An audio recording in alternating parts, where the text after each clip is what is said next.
आज एक नए टॉपिक की हम लोग शुरुआत करेंगे। कॉमर्शियल मैथ में सबसे इम्पोर्टेंट आपका सिंपल इंटरेस्ट होता है। अब सिंपल इंटरेस्ट को जानने के लिए, जिसको हम लोग साधारण ब्याज कहते हैं, इस टॉपिक की शुरुआत करने से पहले हम लोग सिंपल इंटरेस्ट बनाने के लिए इंटरेस्ट ब्याज किस पर लगता है, तो ब्याज लगने का मतलब है मूलधन, धन पर कुछ प्रतिशत का ब्याज एक निश्चित समय अंतराल पर लगती है, उसको हम लोग साधारण ब्याज कहते हैं। साधारण ब्याज पढ़ने के लिए हम लोग को प्रिंसिपल की आवश्यकता होगी, समय की आवश्यकता होगी, दर की आवश्यकता होगी। उसके बाद जो है हमारा एक अमाउंट आता है, अमाउंट को हम लोग मिश्रधन कहते हैं। जब मूलधन और ब्याज को मिला दिया जाता है तो उसको हम लोग मिश्रधन कहते हैं, और मिश्रधन को हम लोग इंग्लिश में अमाउंट कहते हैं। अब ब्याज जो है आपका इंटरेस्ट जो है दो प्रकार के होते हैं, एक आपका सिंपल इंटरेस्ट और दूसरा आपका कंपाउंड इंटरेस्ट। सिंपल इंटरेस्ट और कंपाउंड इंटरेस्ट, सबसे पहले हम लोग आज चर्चा करेंगे सिंपल इंटरेस्ट का। अब देखिए कुछ हमने अभी कहा कि मूलधन किसको कहते हैं? वह धन जो किसी व्यक्ति को उधार या कर्ज के रूप में दिया जाता है उसे मूलधन कहते हैं। इसे हम लोग P द्वारा सूचित करते हैं, इसका डिनोटेड P के द्वारा किया जाता है। सेकंड जो आपका है समय, जिसको हम लोग टाइम कहते हैं। जितने दिन के लिए उधार दिया जाता है वह ब्याज का समय कहलाता है। जितने दिन तक मूलधन जो है हम किसी आदमी को देते हैं और उस टाइम को, उस समय को हम लोग टाइम कहते हैं। उसके बाद दर हम लोग फिक्स करते हैं कि कितना प्रतिशत उस पर दिया जाए, 1%, 2%, 3%, वो आपका दर कहलाता है, रेट कहलाता है। फिर है ब्याज। जब कोई व्यक्ति किसी दूसरे व्यक्ति से अथवा बैंक से धन उधार लेता है तो धन प्रयोग करने पर जो उसे अतिरिक्त धन देना पड़ता है उसे ब्याज कहते हैं। ब्याज दो प्रकार की होती है, एक आपका साधारण ब्याज और एक आपका चक्रवृद्धि ब्याज। लेकिन हम लोग यहाँ साधारण ब्याज की चर्चा करते हैं। साधारण ब्याज क्या है, सिंपल इंटरेस्ट क्या है? जो ब्याज केवल मूलधन पर एक निश्चित समय के लिए एक ही दर पर लगाया जाता है उसे हम लोग साधारण ब्याज कहते हैं। अब साधारण ब्याज के बाद हमारा एक है मिश्रधन, जिसको हम लोग अमाउंट कहते हैं। अमाउंट कैसे निकालेंगे? तो जो हमारा मूलधन, जो हमने धन आपको दिया और एक फिक्स रेट के बाद जितना हमको ब्याज लगेगा, उस दोनों को जोड़ करके जो राशि निकलती है उसे हम लोग मिश्रधन कहते हैं। अभी हम लोग सारा चीज की, जैसे यहाँ पर मूलधन कहे उसको P से डिनोट करें, P इक्वल टू प्रिंसिपल होता है, मिश्रधन को अमाउंट कहते हैं, I फॉर इंटरेस्ट होता है, R फॉर रेट मतलब दर होता है, T फॉर टाइम होता है। ब्याज का एक एक करके टाइप देखेंगे। सबसे पहला इंटरेस्ट निकालना रहेगा, तो interest equal to P RT होता है बटा 100 होता है। इसके लिए एग्जाम्पल देखेंगे। 2500 रुपया का 2500 रुपया आपका प्रिंसिपल हो गया, P बराबर आपका 2500 रुपया हो गया। दर जिसको हम लोग रेट कहते हैं R बराबर 5% हो गया, और समय जिसको T कहते हैं वो आपका 4 वर्ष हो गया। इसलिए यहाँ पर I बराबर 8 है, तो I बराबर हो जाएगा आपका PRP बटा 100। P का वैल्यू है आपका 2500 गुना R का वैल्यू है 5 और T का वैल्यू है आपका 4 बटा आपका 100 हो जाएगा। ये कट जाएगा, 25 × 125 में 4 से गुना करेंगे तो 500 हो जाएगा। यही आपका आंसर। कहने का मतलब I निकालना रहेगा तो PRP बटा 100 करेंगे। दूसरा हमारा टाइप है A equal to I into 100 P into R। कहता है कितने समय, मतलब सॉल्यूशन हम लोग यहाँ लिखेंगे। कहता कितना समय, T बराबर 8 है। उसके बाद जो है P इक्वल टू आपका दिया हुआ है 5000 रुपया आर बराबर आपका 10% और किधर से 1000 रुपया हो गया, आई इक्वल टू 1000 रुपया। देयरफॉर अब हमको टी निकालना है, तो टी का फॉर्मूला यहाँ है आई मतलब 1000 गुना 100 बटा पी हमारा 5000 है गुना हमारा आर जो है 10% है। ये 2 3 शून्य से ये 2 शून्य, ये 0 से 0, 5 भी 10, ये आपका 2 वर्ष हुआ। यही आपका आंसर है। तो ये आपको टी समय निकालना रहेगा तो हम लोग ये फॉर्मूला लगाएंगे। तीसरा टाइप में हम लोग चलेंगे, आर दर निकालना होगा तब I into 100 P into T. Example, Ajay 2000 रुपया, मतलब सॉल्यूशन लिख करके आपका करेंगे तो आर पी इक्वल टू आपका 2000 रुपया हो जाएगा। टी बराबर आपका 3 वर्ष हो जाएगा और मूलधन से 300 रुपया अधिक पाया अर्थात ये ब्याज हुआ। आई इक्वल टू 300 रुपया। देयरफॉर आर बराबर इसका भाग है, तो आर बराबर फॉर्मूला होता है, हम लोग निकालेंगे आर का आई है आपका 300 गुना पी आपका जो है गुना 100 और पी है आपका 2000 और गुना टी जो है आपका समय 3 है।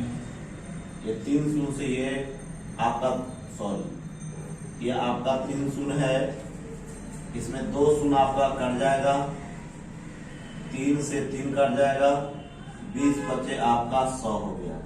ये आपका 5% आंसर हो गया। तो आर बराबर हमारा 5%। Number 4, P equal to I into 100 R into T.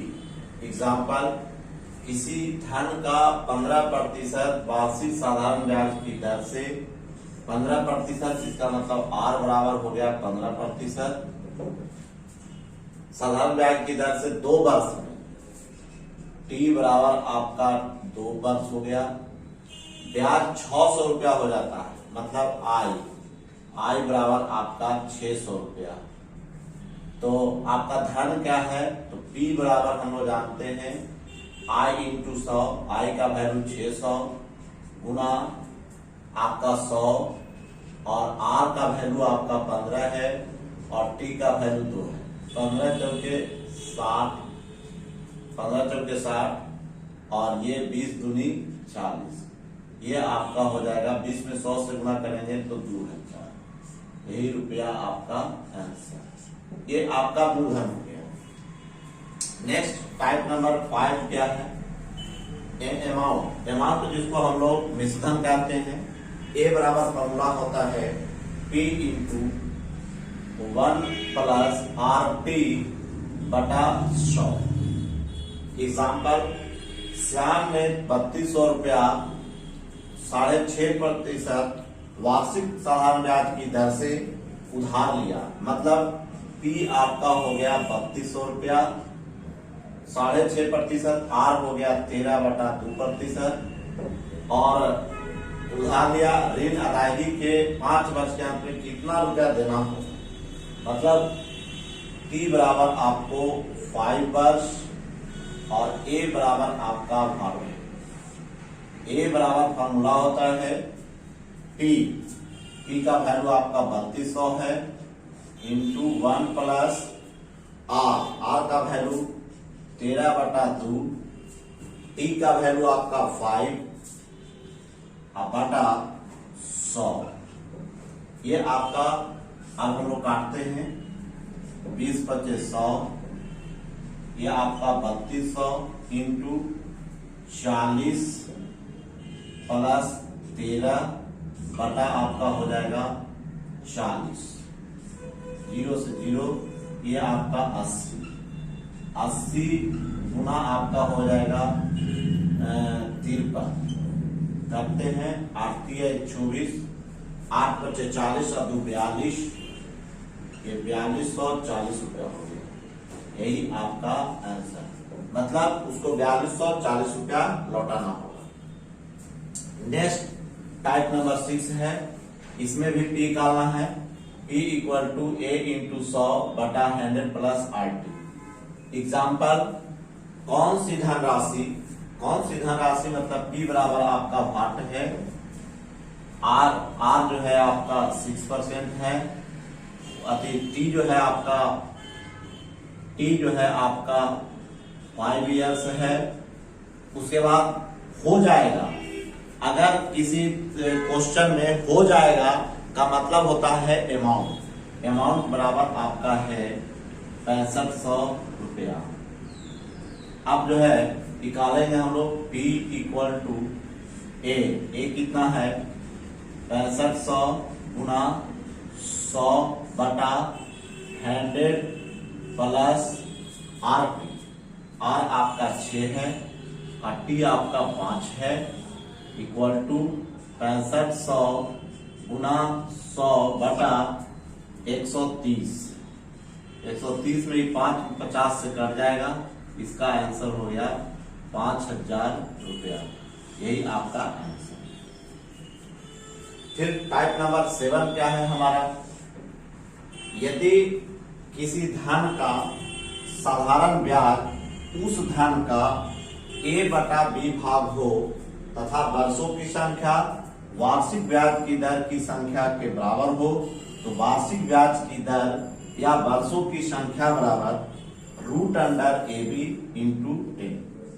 अब हम लोग देखेंगे, यदि किसी धन का साधारण ब्याज उस धन का A बटा B भाग हो तथा वर्षों की संख्या वार्षिक ब्याज की दर की संख्या के बराबर हो, तो वार्षिक ब्याज की दर या वर्षों की संख्या का फॉर्मूला होता है √A बटा B इंटू 10। तो ये आपका हो जाएगा, फॉर्मूला लगाएंगे। क्वेश्चन है, एग्जाम्पल है, यदि किसी धन का साधारण ब्याज उस धन का 4/25 भाग हो तथा वर्षों की संख्या वार्षिक ब्याज की दर की संख्या के बराबर हो, तो वार्षिक ब्याज की दर बराबर क्या होगा। इसके लिए डायरेक्ट फॉर्मूला है, हम लोग फॉर्मूला से भी बनाएंगे तो भी काम चल जाएगा, दोनों हम लोग चलते हैं। तो सबसे पहले हम लोग को देखते हैं फॉर्मूला जो आपका कह रहा है, R या T बराबर जो फॉर्मूला है √A बटा B गुना 10।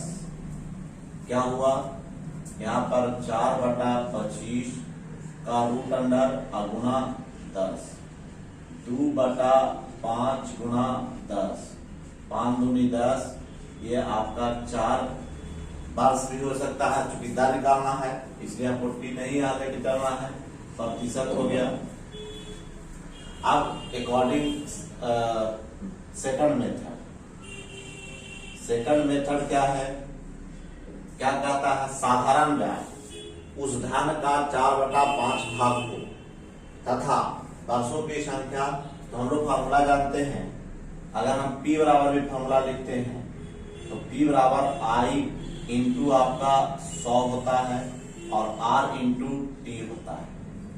कहता है साधारण ब्याज उस धन का 4/25 है, तो आप देखिए यहाँ P इक्वल टू हो जाएगा, I का वैल्यू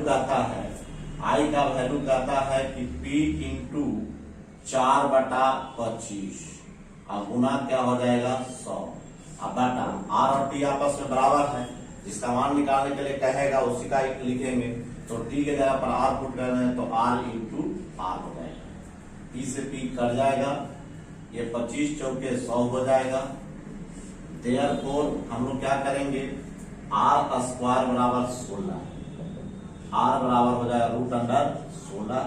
इस तरह से आपका मतलब ये दूसरा मेथड से हम लोग बना सकते हैं। उसी तरह से आपका सेकंड क्वेश्चन इसी टाइप का है, किसी धन का साधारण ब्याज उस धन का 9/25 भाग है तथा वर्षों की संख्या वार्षिक ब्याज की दर की संख्या के बराबर है, तो वर्षों की संख्या क्या है। तो इसका भी सॉल्यूशन हम लोग निकालेंगे, तो फिर वही फॉर्मूला लगा देंगे, जो निकालना है वर्ष की संख्या और T निकालना है, तो T बराबर √A बटा B और गुना हमको 10 कर देना है। तो यहाँ पर कितना है 9/25 का √A गुना 10। ये आपका आ जाएगा 3/5 गुना 10, 5 दूनी 10 हो गया।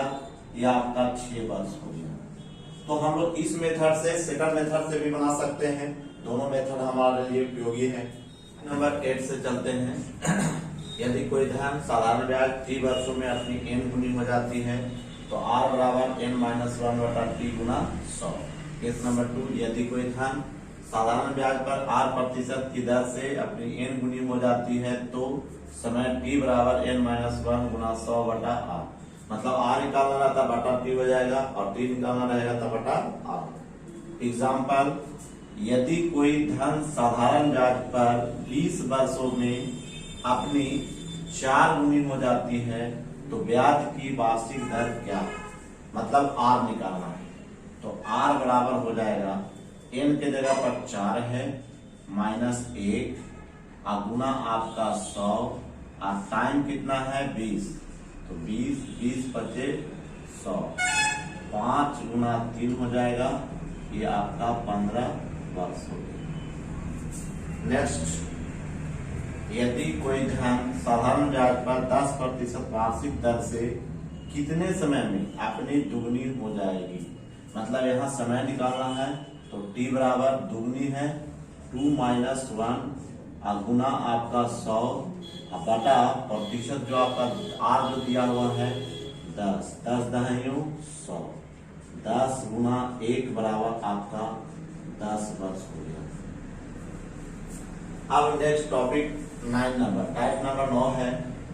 इसमें केस नंबर 1 में क्या है? यदि कोई धन एक साधारण समय में r1% की दर से अपनी n1 गुनी तथा r2% की दर से n2 गुनी हो जाती है तो r2 बराबर n2 - 1 बटा n1 - 1 गुना r1%।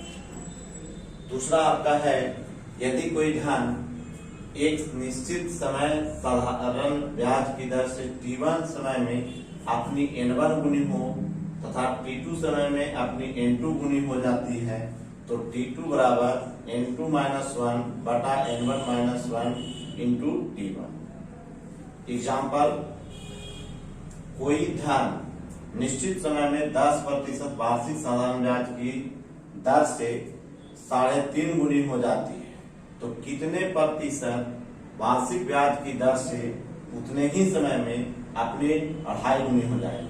मतलब इसमें r2 निकालना है।